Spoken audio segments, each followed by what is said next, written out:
All this action from the International Passion for Speed Festival is proudly brought to you by Castrol, SKF and Volkswagen Motorsport. It's Zwartkops, it's rainy, unfortunately not what we expected here for the 17th running of the Passion for Speed Festival, but legendary cars and legends are in the house here this weekend to entertain us on the black stuff at the International Raceway at Zwartkops.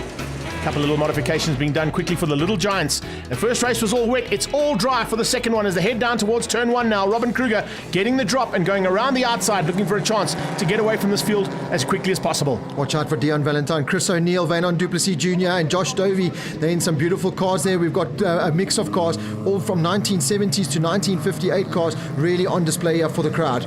Great to see the Bay Drive machine there of Mark van Rooyen, just ahead of Andre de Kock, the man from the Citizen Motoring. He's fighting out with Mel Spur in the console, but it's the Trans-Africa Racing GSM Dart getting away from the rest of this field, and the little Mini trying to stay there, but unfortunately just battling with the power and the driving ability of Robin Kruger. Speaking of lady drivers, out on the circuit we've got Mel Spur. She's fighting here with that Bay Drive car of Mark van Rooyen, and you can see there Andre de Kock on the inside. Around the outside goes his Trans-Africa Racing teammate Chad Tendershate in the Nash Metropolitan. Got some very fast lady drivers here. This is Robin Kruger out front, but we've also got international flavour. It's Charlotte Verquel.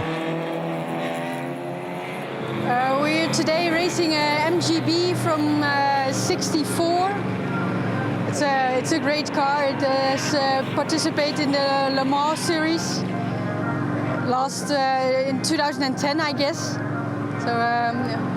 So we're now back. We're coming from Holland, driving here in great weather. A big Dutch contingent out there as well, fighting hard in all the classes. As you can see, the battle continuing as McLeod goes into turn one on the outside of... he's off the track. Les McLeod makes a big mistake in the MG. He's going to come right across the front end of the Mini and just misses out. Whoa. Big action out of turn one there. As they come flying through, you can see a little bit of action that wasn't quite expected. The 27 car there of Kelly and Buerta. That's one of the MG midgets in the backpack, fighting with the Alphas. Mal Spur now putting a little bit of dominance at the front end, trying to get into that top 10, just missing out at this stage. Mark van Rooyen just behind her in the Bay Drive car. Look out for Liam Murphy out there as well in one of the Volvos. And here comes Robin Kruger on yours truly, looking for an opportunity to get through. And Robin Kruger going to be taking the victory here across the line. An incredible drive. It looks like she might have just broken out of her allotted lap times. And that's given Dion Valentine the win in the Mini ahead of Chris O'Neill from the UK in his E-Type Jag.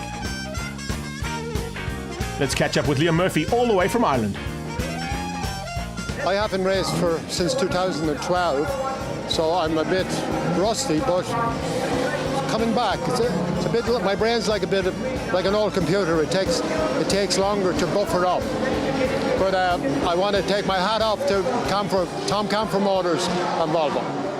A big thanks to Vic and the guys from Tom Camphor Motors for all of the action that they've provided, and of course all the vehicles they've provided as support cars for this incredible event. And we're going to see him in action right now in his 122S alongside his teammate Alan Poulter as the lights go out now for SKF Pre-66 under 2 litres. Yeah, the Volvo 122s are certainly the cars to beat there with Alan Poulter and Vic Camphor. Trevor Tuck, though, tucked right in nicely there in the 1962 Alfa Romeo Giulietta there. So watch out for that red car going around the outside there, going into turn 2. You can see conditions still not 100% ideal, so they really got to pick and choose their lines very carefully. Yeah, there's some wet patches out on track. There's some dry lines starting to get there. And at the front end, it's Poulter getting away from Gearing in the BMW. Behind them, you can see the two Gearing boys fighting hard with each other. Trevor Tuck under attack. Here comes Vic Camphor diving on the inside of Lombardi. Francesco Lombardi just trying to keep him out, unfortunately losing out. The 122 just has the better line through turn 4 and will probably get better drive up the hill. The two Cortinas behind is Pinar, and you can see Ben van der Westhuizen also in the mix there in the second of those Cortinas. Yeah, look out for car 141 Carl Pinar in the beautiful 1964 Lotus Cortina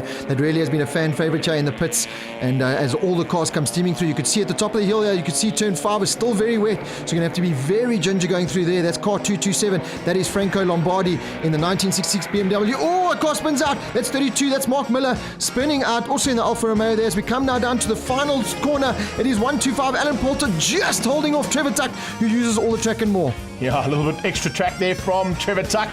He comes through for second place, just ahead of Vic Camphor. It's the Gearings in 4 and 5, Leotard, Pinar and Francesco Lombardi making up the top 8. Let's catch up with our leader and the winner, Alan Poulter. Look, it was a very good race. I had a lot of competition from Trevor Tuck. I thought I wouldn't make it, but I really had a good race. And unfortunately, it was a bit wet and a bit dry, so we had to play between the one or two others. Tell me about your car. The car's going well. It's handling really well. It's an old Volvo at 122, as you can see, a 1965 model, and push-rod engine, where the Alphas got me the 2-litre twin-cam motors.